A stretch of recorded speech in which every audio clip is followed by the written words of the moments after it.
right time with the right attitude, ready to go to work.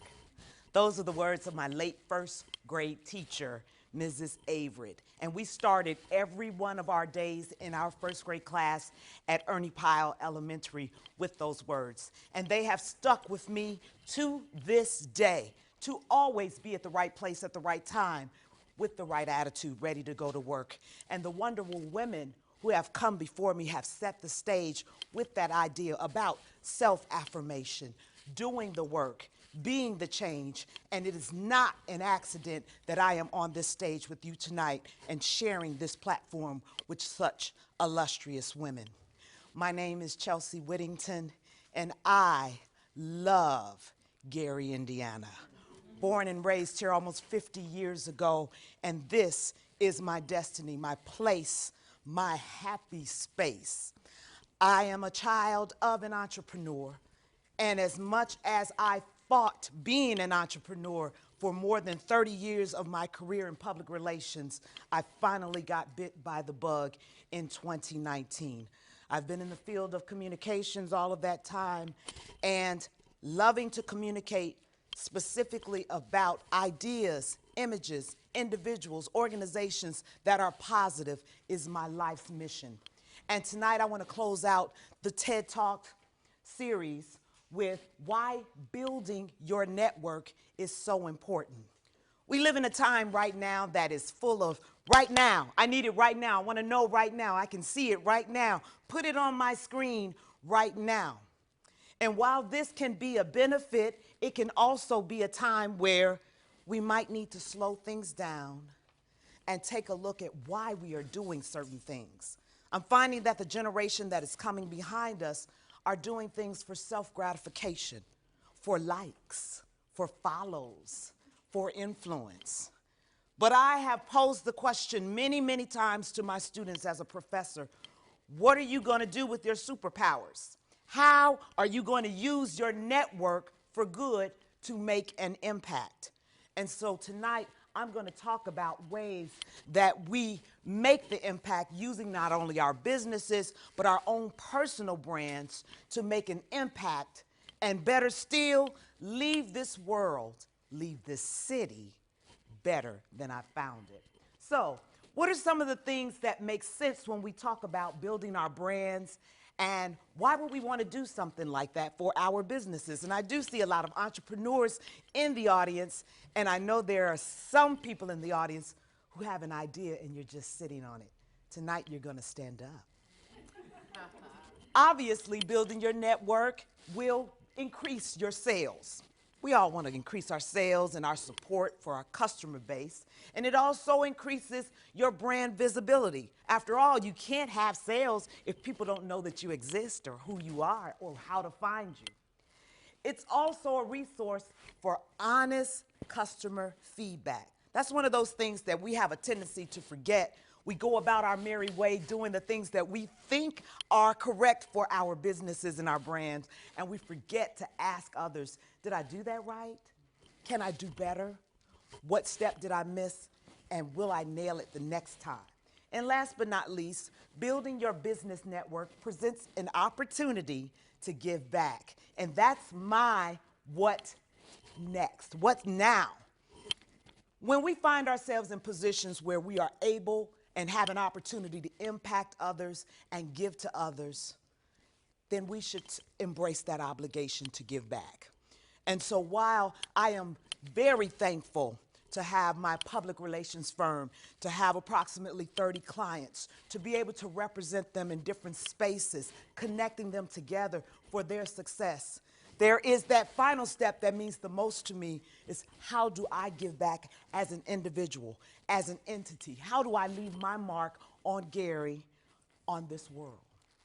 And so what are some of those effective ways that I started off building my network? I'm so glad you asked. So there were 3 different areas that I focus on when I deal with my clients. I find that they're in different places, they have different types of ideas, they have different types of businesses. Therefore, there is not one silver bullet that works for all of my clients. Some don't even want to be seen. They don't want to be heard. They just want their product out there and never want their face to appear or their name to appear. I get it. There are others who want to be the face of their product. They want to be out there, and that is fine as well. And then there are some who need a little push, a nudge, a coaching, if you will, to get their brand to the next level. And so here's some of the areas that I use. My favorite, for those of you who are on email is not going anywhere, by the way. So if you're thinking you're not checking your email, you're missing out on a lot of information that could potentially benefit you in so many ways. And then there's social media. And I quote my husband. He said Facebook is the devil. And then Facebook now pays our bills. And so it's about how you use your superpowers. Grassroots outreach to me is the best. There's nothing like a firm handshake, eye contact, and consistency in follow-up. So let me tell you about the email marketing piece. And by a show of hands, is there anybody in here familiar with the sauce? The seaweed, oh, thank you so much. The seaweed sauce is an e-newsletter that I send out to approximately 40,000 people every other Friday. It started with a small idea on a treadmill, one of my favorite places. And I was thinking to myself, what else can I do for my clients to give them exposure? Because obviously, they're not going to be on the news every day. They're not going to make headlines every day. But I want to deliver as much as I can to help them raise the profiles of their brands. And as I was walking on the treadmill in a small jog, I started to think about all the jobs that I'd held over the past 25 years, working for Ebony and Jet magazines, Trump and Empress Casinos, Horseshoe Casinos, City of Gary, Gary Community School Corporation. Those are networks. I still talk to all of these people from all of the places that I used to work. I also remembered that I have all of the email exchanges and email addresses that I used from all of those jobs over the years. So what did I do? I took a whole day to pull all of those emails together in a database.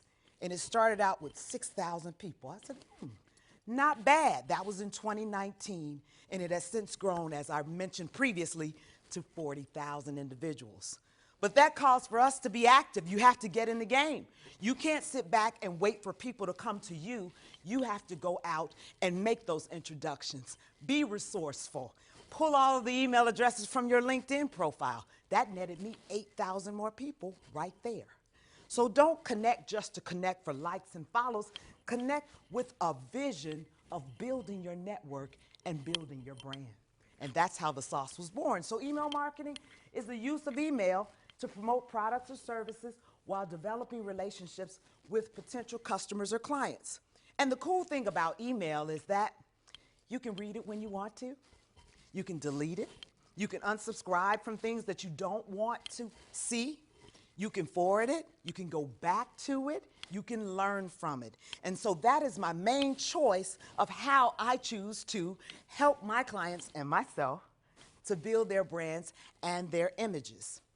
When I talked about building my network, I at first took it personally when somebody would unsubscribe. I'd say, wow, she was my friend, I thought. She doesn't want to receive my emails.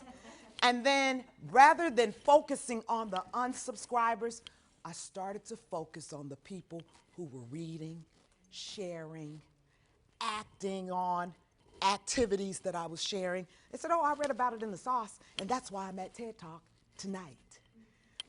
You have the power to push your messages out to people who want them if you want to do the work. So here are just a few of the many, many different softwares that exist, and my choice is Constant Contact.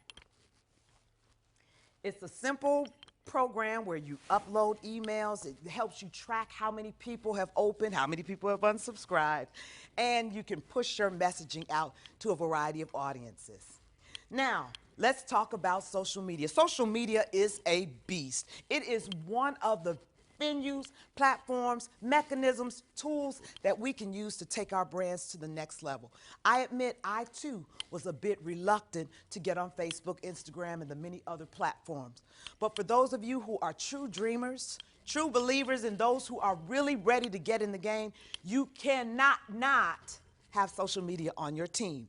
That doesn't necessarily mean that you have to do it, but you might need to have somebody to do it on your behalf. But you are missing out on an entire audience of people who don't do email, who don't read a beautiful newspaper. I love a good newspaper, but not everybody does. Who doesn't watch the news, or maybe who doesn't listen to the radio. Shame on them, Jeffrey. Can we go back really quickly? Here are some of the things when you're doing social media. You can't be willy-nilly about it. You have to target it and talk about some of the things that you're looking at as far as your audience. You want your target audience. You need to know about what's my social media skill level. Because all of us, you don't just wake up and say, I'm so super savvy in Instagram, because I'm still not. My millennial assistant is here tonight, who helps tell me what a filter is, what a boomerang is, and how to make all the little stars and everything come around pictures. If you don't do it, get someone in your life who does to help build your brand. You also need to know how much time you have, because believe it or not, we can get caught in a social media web that can also destroy our business because we're so worried about the comments. We're so worried about, is that the right angle for me?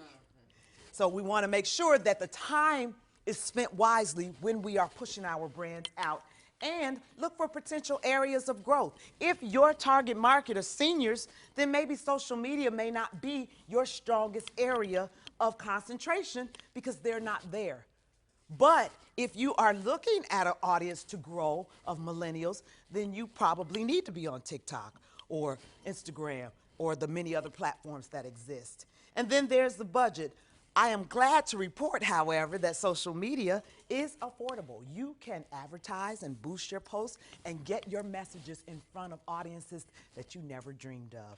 I have made contact with individuals who just wanted to buy one of my hoodies that don't even live in the United States because of the sauce. Think about how much business you can handle. Now, I always warn my clients that they have all of these amazing dreams, but when I hit that button and I tell them that you exist, are you ready for your website to crash? Do you have all the widgets that you said that you had if you are hand making candles, for example? So be ready for your blessings.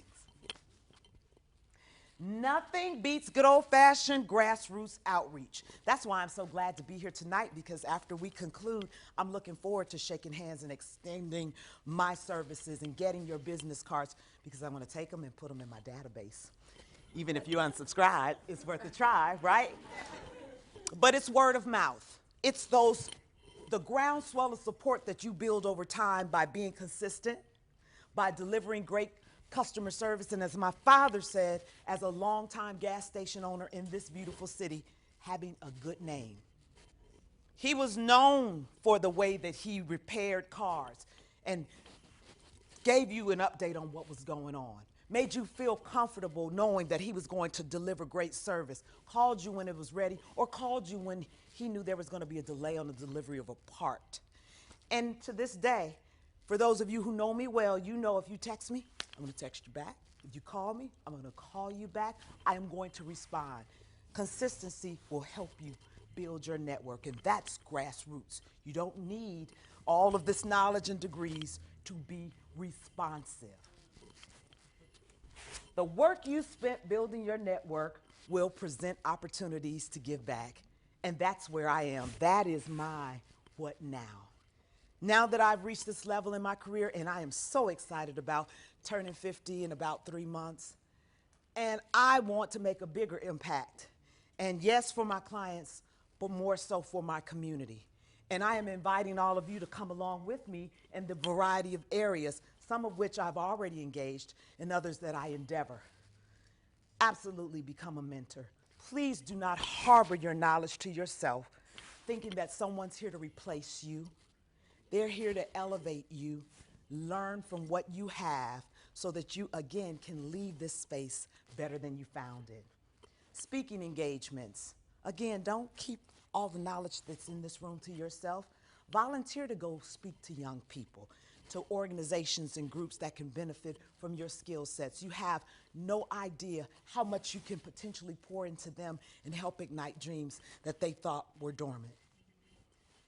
Scholarships. That's my goal in 2022.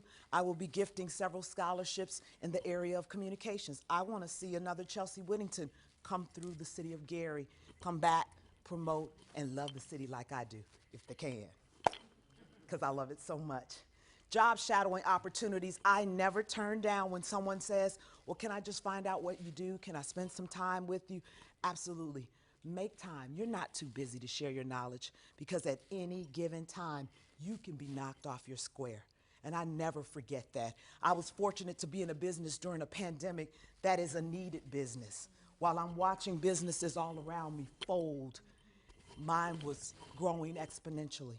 And so when somebody wants to shadow me, I'm going to stop what I'm doing and make time for someone who wants some of the knowledge that I want to share.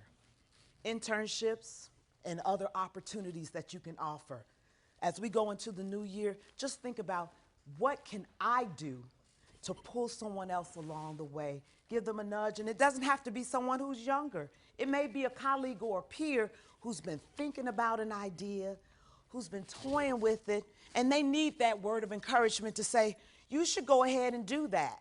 You know what? I know a few people that I can introduce you to so we can start getting this done. And don't stop there. Call back and say, how's that idea we talked about going? What have you gotten done this month? And how can I help you to move that idea along further? And last but not least, I learned this from my mentor, the Honorable former Mayor of Gary, Karen Freeman Wilson. When I served as Director of Communications, we were on a whirlwind tour every day, going to different speaking engagements, press conferences, check presentations, etc. And what I would do on the sidelines, other than taking pictures in social media and working with the media, I would stop to see what she was doing. And she was writing checks. When she would see an opportunity to pour into an organization, to pour into a person, she'd say, pass me my purse. And that really impacted me so much. And I often said to myself, when I get to that level where I'm able, and it's not like right down to the penny situation, I want to do the same thing. And that's what I do now. I carry my checkbook. For millennials who don't know what a checkbook is, it's just, no, I'm just kidding. But I carry my checkbook, or I'll ask you, what's your Cash App? Or can I Zelle you? Or any of those things. And it doesn't have to be this humongous amount of money. It's the message that comes with it that says, I believe in you.